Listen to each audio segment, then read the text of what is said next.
Hey guys, and welcome in. So, we're gonna do something a little bit different. We are gonna go and we are gonna be wanting the IndieMania um, game showcase. And it is live right now as so far as the pre-show. So I am going to get you guys over to that pre-show while I do a couple of things because we have a couple of surprises for you guys as we stream this. So, let me go ahead get you in with them, and I will reply as I can.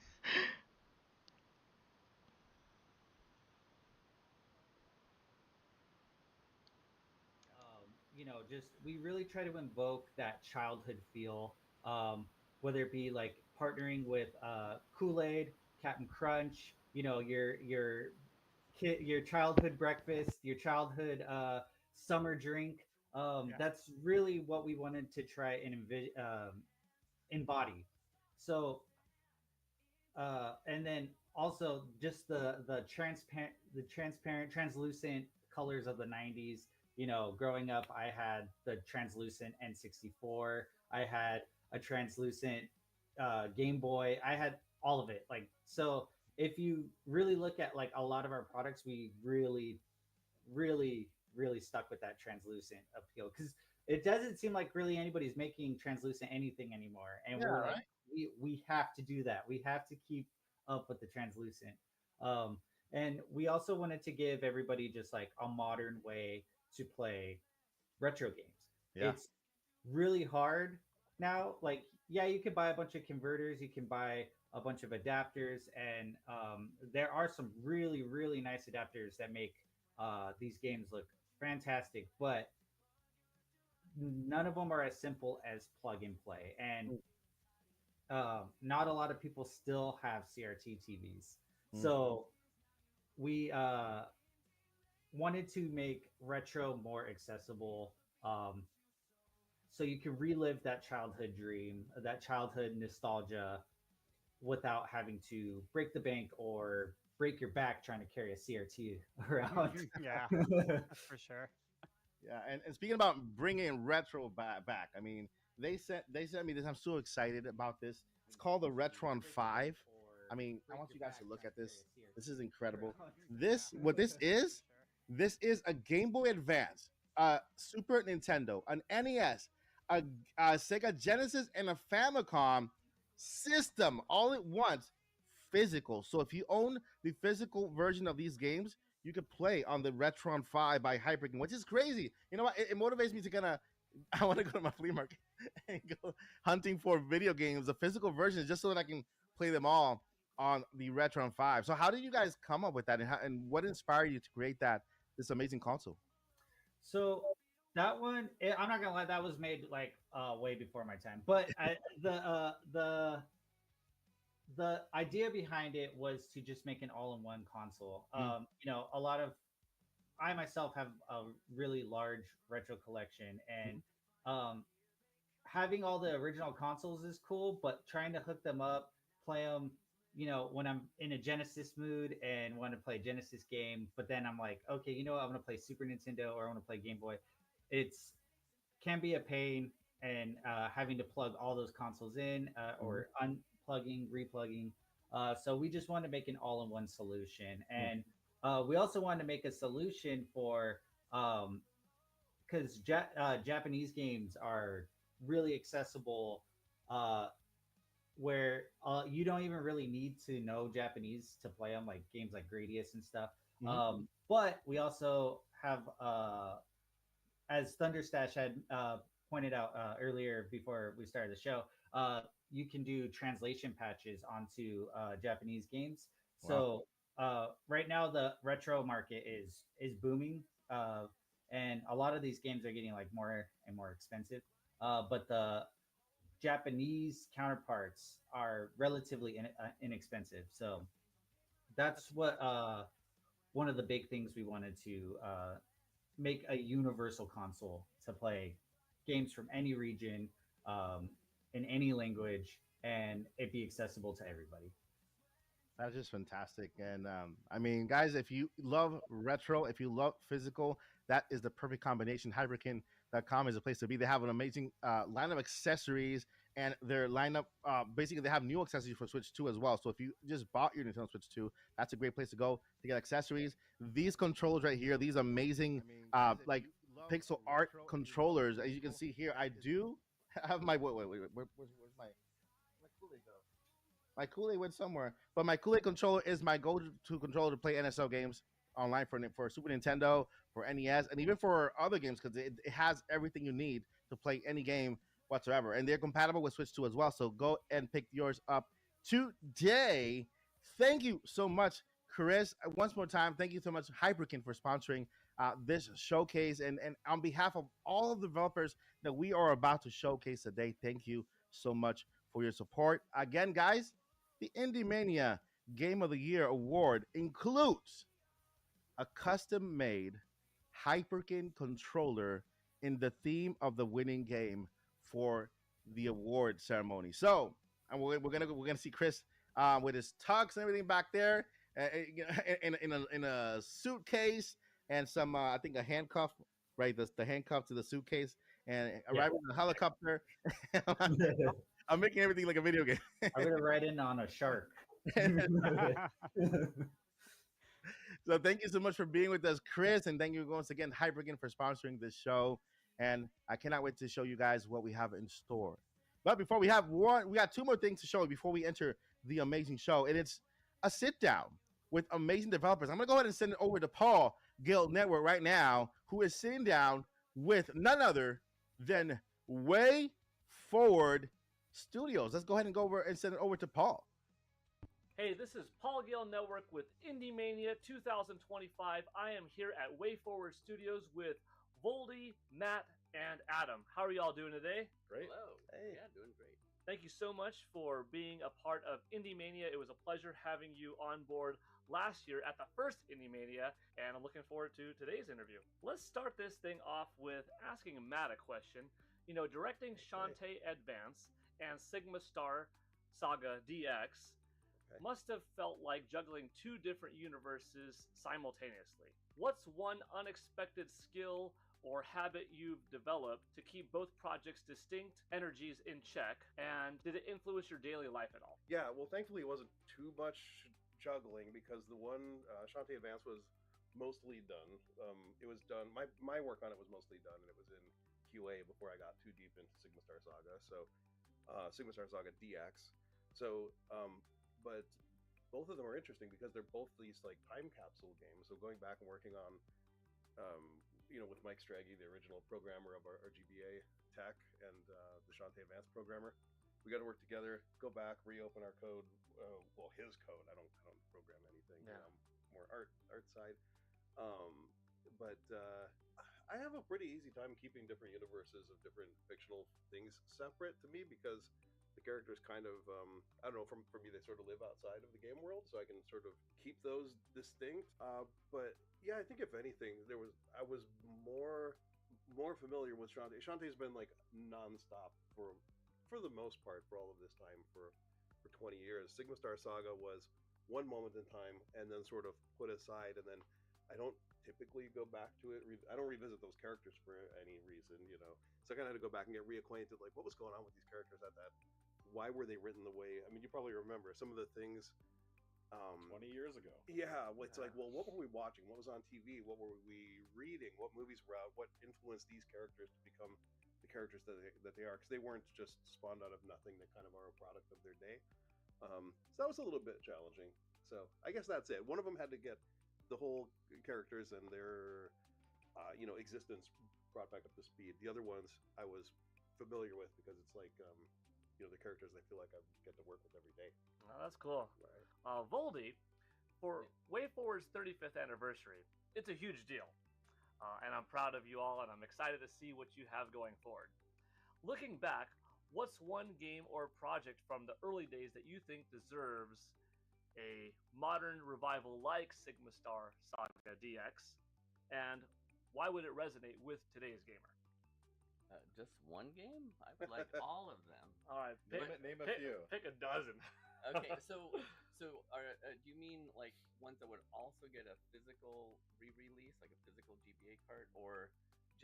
modern console port.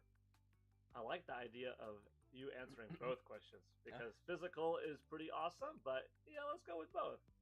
Okay, well, one that we actually get quite a lot of people asking about is Wendy Every Which Way. With Wendy the Witch. Game Boy Color. Yeah, that was Game Boy Color. So that one would have to be on the list.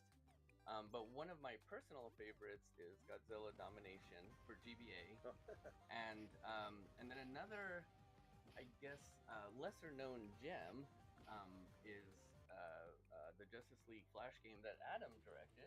That's a good game. It was really good, and I feel like one. it wasn't as widely recognized. I'm not sure why. Like it wasn't, but anyway, that would be a good one. But if I had to pick just one, I'd probably go with Godzilla Domination because I remember we spent a lot of time getting the multiplayer working, and used a link cable. And I don't have any stats on this, but I would imagine that it's kind of a hassle to set up. I think it probably didn't get played in a multiplayer setting as much as it should have. Deserve to. Yeah, exactly. So, and I mean, for the GBA cart re-release, that would still be the case. But for the modern console port, all consoles now support multiplayer with no problem. So I think I'd like to see that one if I had to pick just one. Easier to see your creative vision realized thanks to modern tech. Oh, well, okay, one thing I should add, I know you didn't ask this, but I would love to do... And that's it for the interview. You're going to have to watch the entire interview right after the show. That's just a little bit of a teaser because, they have an amazing interview, Paul and the Way Forward crew. I watched the interview. It's incredible. It'll be available right after the show, and you do not want to miss that. That answer that Voldy was just about to talk about, you don't want to miss that either. It was amazing. Thank you so much, Way Forward, and shout out to Way Forward, who is in the chat right now with us during this live pre-show. Now, we have one more interview here, one more sit-down that we just had, and I think I'm going to go ahead and send to Steve. Steve, who did you sit down with, and what can you tell us about that? Yeah, actually, I had the pleasure of sitting down with Justin Silverman, the creative director at Retroware, to just talk about his fascinating career and the incredible work they're doing in retro modern gaming. Wow. Let's go ahead and go over to that interview right now. Welcome, Justin Silverman, to the IndieMania pre-show. And we have some great interview questions we're going to go over with you today. And I read these questions before, and I got to say that it's very interesting. So I can't wait to actually hear your answers for all of these questions. Sure. So I'll kick it off. And your journey from NFL films, which again, that was surprising, to creating indie games with Screenwave Media is quite the leap. What sparked your transition from editing sports footage to diving into the wild world of indie game development? Yeah, I mean, I went to school for 3D animation like 20 years ago, and while I was in school, I just fell more in love with doing film stuff and editing and that sort of, because I was always the guy in my crew when we were doing like Jackass style videos in high school where I'd be filming and editing and doing all that. So I wanted to, I guess keep doing that. I got an internship at NFL Films in Mount Laurel, New Jersey. I was at Rutgers in New Jersey, so close enough, and got that internship. They brought me on full-time as an assistant editor, and then after the financial strains of the 2008, 2009, they eventually let go of all their freelancer types and rearranged and stuff. So I pivoted to doing like graphic design stuff, but this whole time, I've known James Rolfe since film school. I was doing my own YouTube show on the side. I just kind of threw all my energy at the YouTube stuff, which led getting linked up with Screenwave Media, working there as, doing the MCN YouTube thing. And when they started doing games and eventually put Retroware together, and now I'm kind of in charge of the marketing and a lot of the creative stuff here. It was just kind of like 1, 2, 3. But I think some of the things I learned when working with the NFL and it being this big corporation and dealing with clients and things that we tend to deal with in this community and different events and stuff like that, it kind of works. Um, I'm good never having to watch a football game again because every Sunday I have to watch every single one or edit them or whatever. But during that time, I got to do some other stuff too. Like I edited a Jason Statham movie back then. NFL Films is more of a production house, and because they need to do stuff when there's no football season. So I did a lot when I was there and learned a lot. So, and some of those things I still bring to this day because I still try and edit some of our YouTube content and try and keep sharp on that. Or when I was producing Cinemassacre and AVGN stuff like that. So, it's been 20 years, but I guess I've jumped a few or 5 places. But it's been a good time. Right. So, at Screenwave Media, of course, you wear many hats: creative director, producer, and even actor in projects like The Angry Video Game Nerd. Yeah. So, what's the most unexpected skill you've picked up while juggling all of these roles? Unexpected skill. I think most of my skills, even though I can edit and act kind of and produce and all these other things, I think mostly the soft skills and the people skills and making friends and all that kind of stuff and getting to all the events and being in the community for like 15, 20 years is probably the most important thing. I wouldn't say anything surprising, but I definitely work as much as possible. But I also don't really see it as work either. Like a few days ago, I was in Pittsburgh at Mega Cat Studios. They're helping us make the new AVGN game. And they said, "How many hours do you work a day?" I'm like, "I don't really log them, but it's probably like a lot. But it's pretty stress free and it's fun and entertaining for me. And most things roll off my back anyway, so it's not too crazy. But I guess that's the other thing is just how you handle stress and if you want to even call it that is probably the most important skill you can have or learn or what I brought into every project that I work on. So your YouTube channels, Underbelly and Silvermania, they have a cult following for their quirky game content. What's the weirdest or most memorable fan interaction you've had that sort of sums up the vibe of your community? And to catch the answer for that amazing question, you're going to have to tune in after the IndieMania show because I'm telling you, man, this is one of my favorite interviews out there. Steve, amazing work with this interview. And guys, you want to catch this interview in its entirety right after the show. So these both amazing interviews with Way Forward and with the one with Justin Silverman will be available on the IndieMania YouTube channel after the show in its entirety. So you'll have a lot of content to sit back, relax, grab some popcorn, get a drink, and enjoy these amazing interviews. My friends, it is now time. It is now time to change the game. But before we change the game, I want to propose something out there because right now what we're doing in this show, it's yeah, we are here in front of the camera and we're kind of like the face of IndieMania, but the heart of IndieMania is every single developer here today. We have developers from all walks of life, people introducing their very first game, developers waiting years to introduce their games to a platform. We have developers who have their trailers for years with little views on YouTube or on X and have never been part of a showcase like this, and they're introducing their show and their games for the first time here. I want to propose something. And if you are an indie game showrunner, I am proposing something. And I wasn't going to say this, but I want to say it now.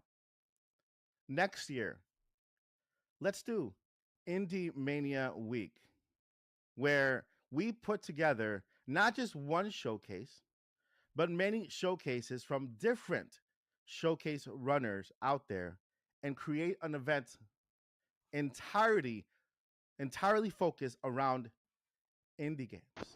That Because would right be now there really are many cool. showcases out there. There's many showcases out there. They're all doing That'd be their own really thing. But cool. did you know that there's strength in unity and I'm not Yes, just it talking about the is. software you use to create your games. There is strength in unity. So I am proposing that we come together maybe next summer and we bring all of these showcases back to back in an Indie Mania week celebration. We'll kick off the showcase with our maybe 30 to 40-minute showcase. Then after the next day, we have another one. Then the our own very summer game fest. Shout out to Jeff Keighley, but dedicated around indie gaming. And not only that, but with the Indie Mania Championship belt surrounding the event, where any of these developers and any of these showcases can take the belt home. If you are a showrunner, reach out. Let's talk because it's time to change the game. Do you agree, Steve? Absolutely, I'm ready. I think it's game time, man. It's game time.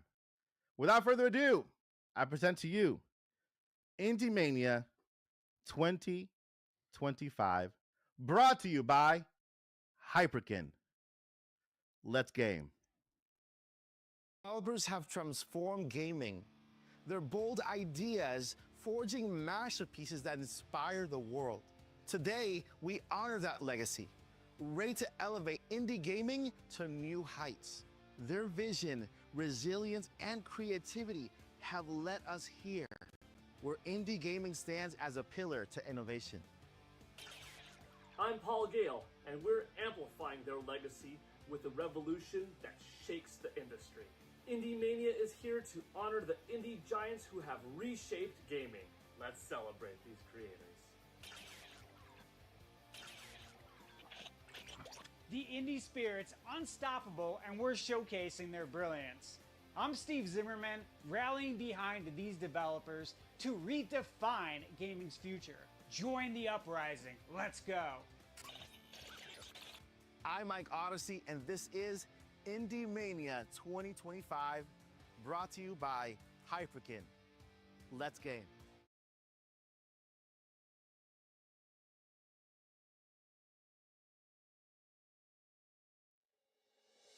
In a world where pixel power is overshadowed by billion-dollar budgets, three rebels have done the unthinkable. Mike Odyssey, Paul Gale, Steve Zimmerman. They didn't just start a podcast. They digitized themselves and jacked into the system.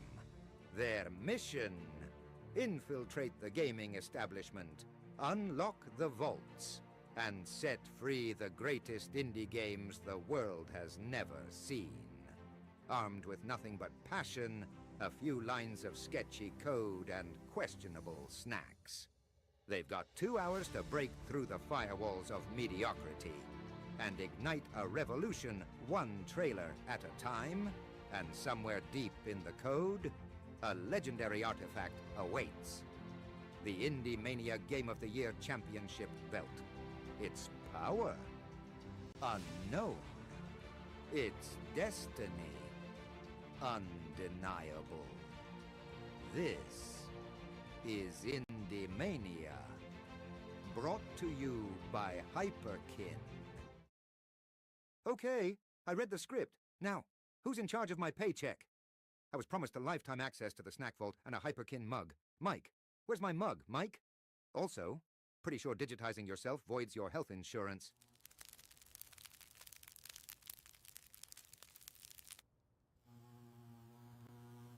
Paul, Steve, are we in yet? Almost, Mike. Yeah, Mike, we're almost in. And now. All right. Wait. Where are we? This is not the mainframe. Looks like CRTVs. Did we hijack the airways? Oh, shoot, my bad, guys. I entered XY square B. Wait, did you say B? Steve? It's square E. Sorry, folks, we're a bit off right now, but hey, I found this digital file here. It's called Lord of Ravage by developer Synthetic Domain. Releasing it now.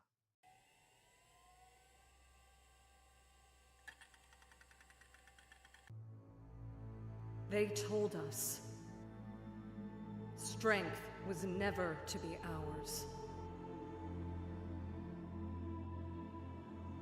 That we must abandon the gods. They told us to embrace our fate. But only a fool refuses a divine blessing. Only a fool would let slip the reins of their destiny. Too long have I listened to what they tell us.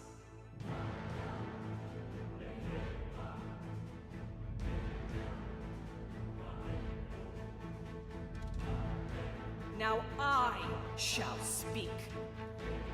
Now the gods shall speak.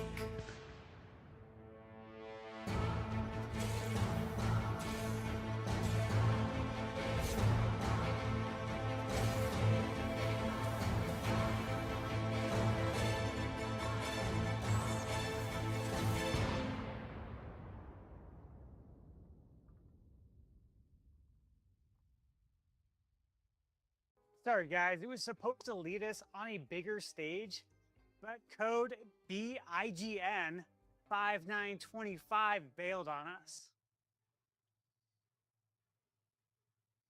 But I did find this digital file. It's called Ungaland by Mev Studio, releasing it now.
Okay, definitely like the Unga Land. I found these files, but the system's shaky, Mike. Pushing through. Go ahead, release them.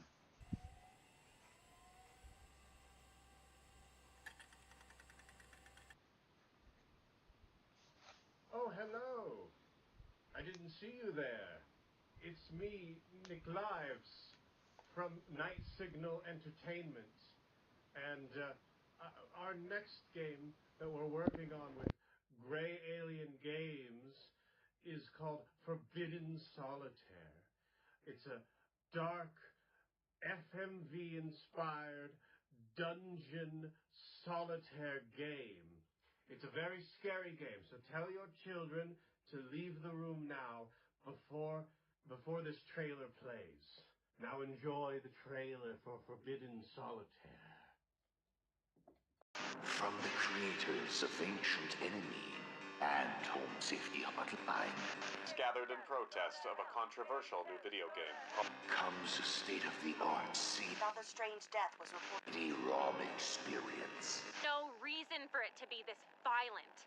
It's f***ing solitaire.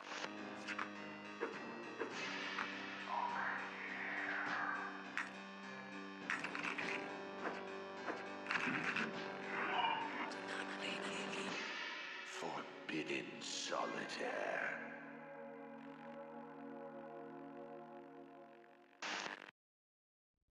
No!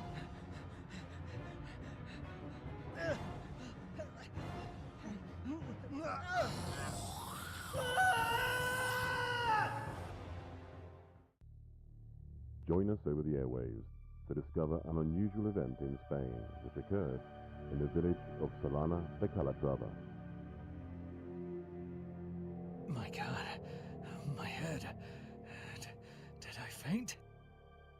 I don't remember changing my clothes.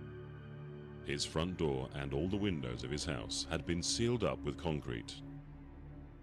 Someone had placed strange riddles in every room and had left instructions that by solving them, he could escape from his confinement. What is all this madness? Am I dreaming? But he wasn't alone at home, for he was accompanied by a strange entity who wouldn't stop chasing him. This is how Marcus's diaries describe his agony during 8 long weeks until his death. Not from starvation, but from intense gut terror. And in fact, if I were you, I wouldn't bother trying to get out of here.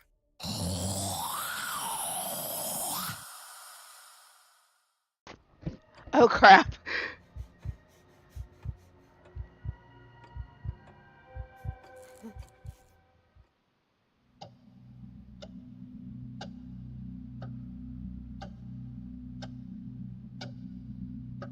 No. My mom and dad are gonna be so mad at me.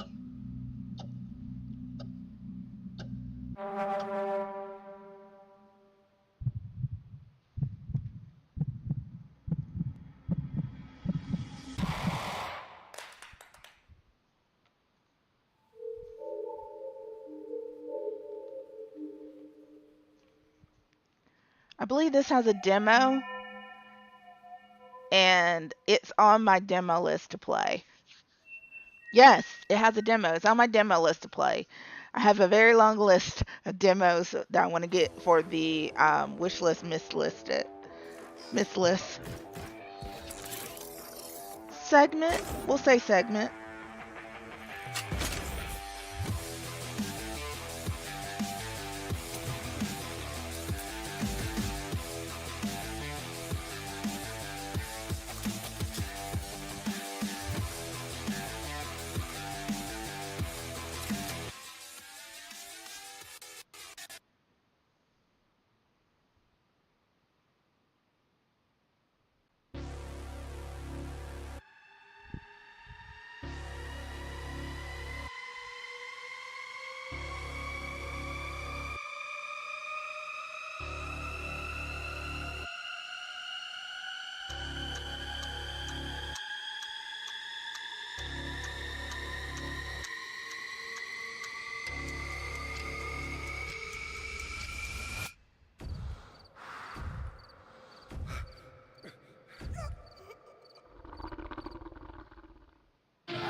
Wait.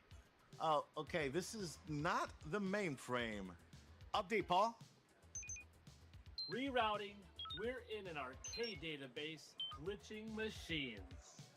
Whoa, I found this digital file. It's called Paper Clay by developer YCat.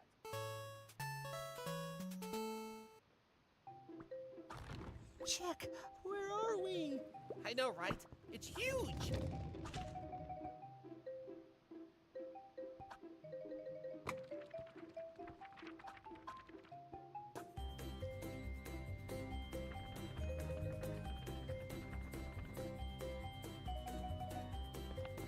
Whoa. Nugget, look at this. I can get used to this adventure. Oh, visitors! How thrilling!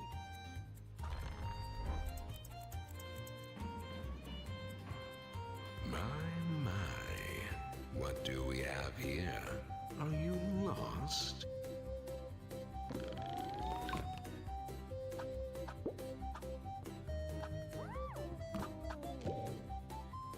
chance, Nugget. The smell of adventure is in the air. Let's go! Oh, it's a chicken in it. Okay. Okay. Look, Toto! A flying ship! It's a flying ship! That's going on my favorites list. I told you! I knew I wasn't crazy! Wow, nice find, Steve. How about we flood the entire arcade? Release them all.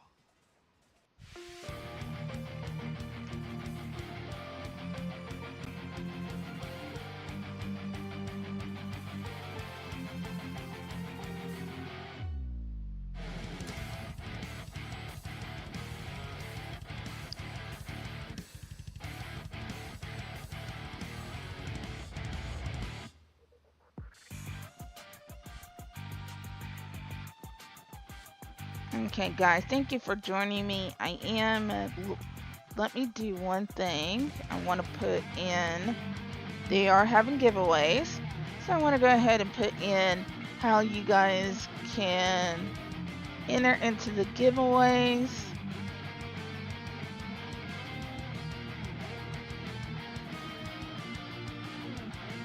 It's a very, very long message.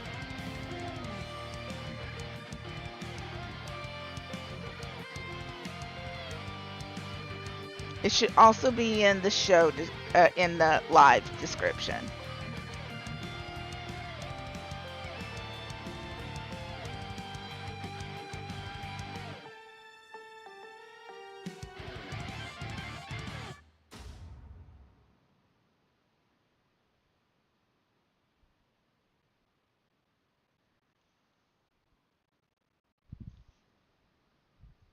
How can one describe eternal punishment?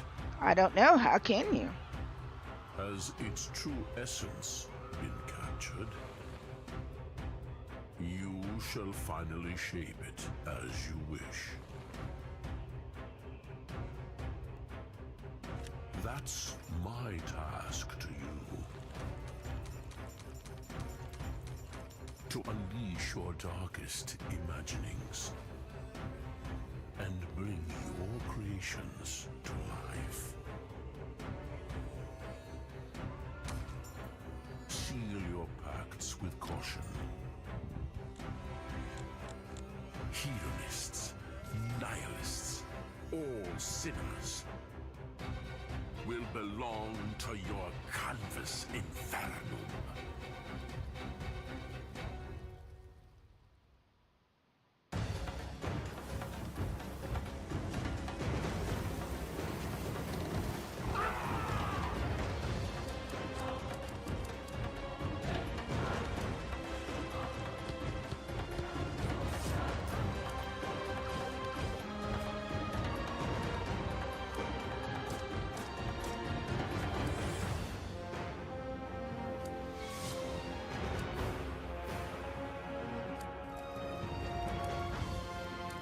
Okay, so this looks like a deck builder. Let me say that slower.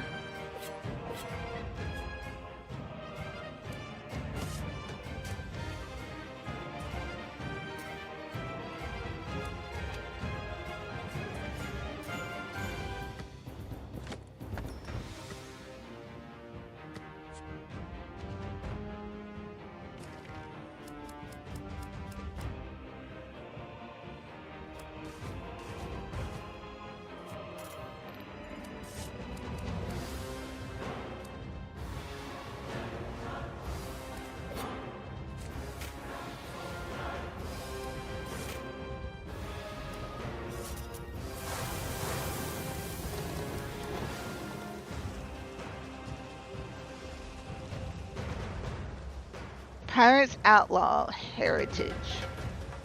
That's interesting. I never really played like a deck builder game before, so I wouldn't mind trying one.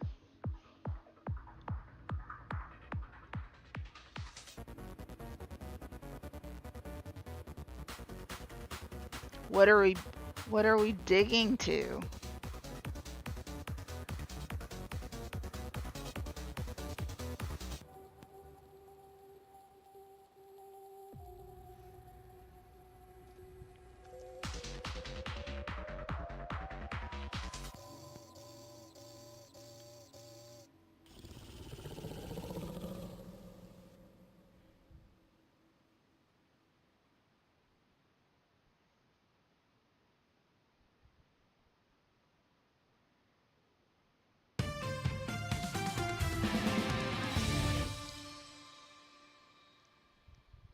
Hi there, my name is Quiver. My name's the Motive Guy. And we're two teenage video game developers from the UK developing a unique and comedic turn-based RPG called Stone. We would like to give a huge thank you to IndieMania for hosting us this summer and allowing us to show off our game.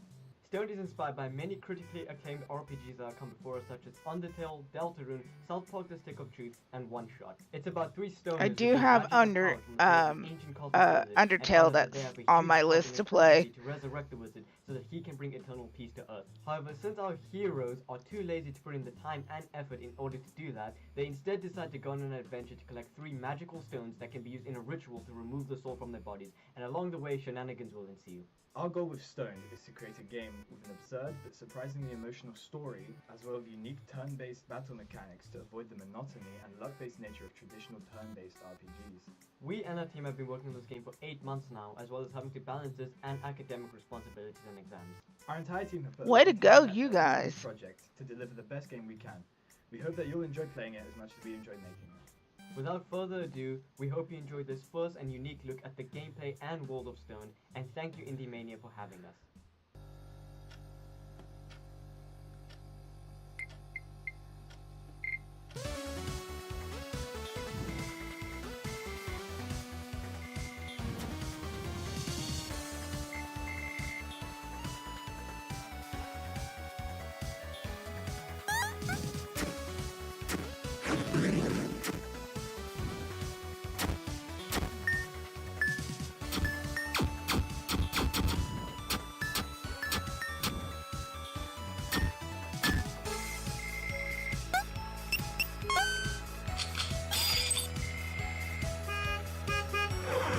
Oh God. You can't just stand in the middle of the street.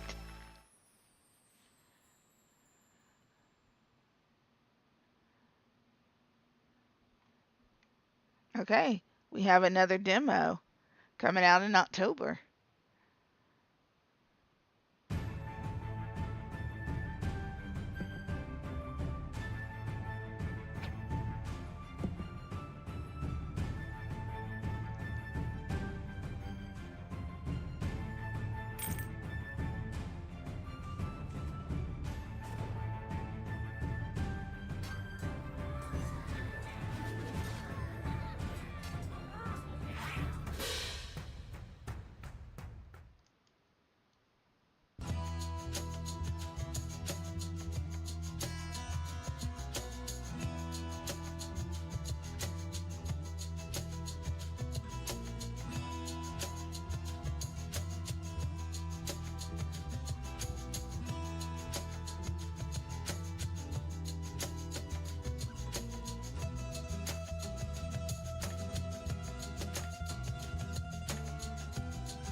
I love the chill music.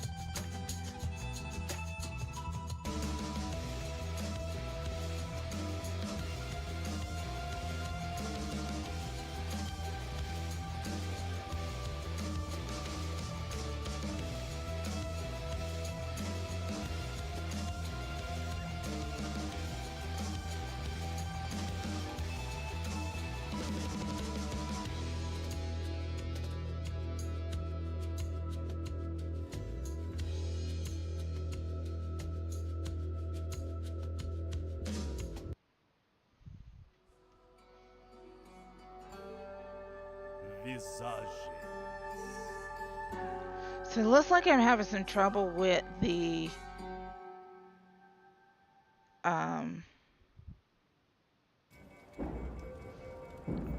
feed. Hold on, I'm gonna check and see what's going on here.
Okay, hoping that is up for you guys on YouTube.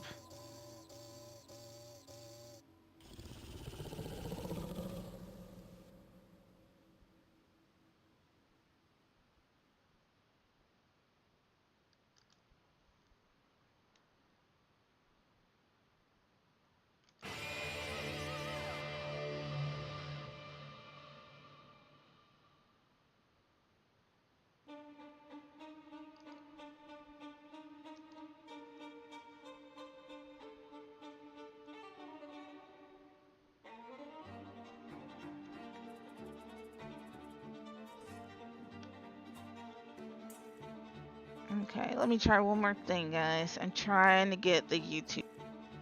Okay, let me try one more thing, guys. I'm trying to get the YouTube.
Okay.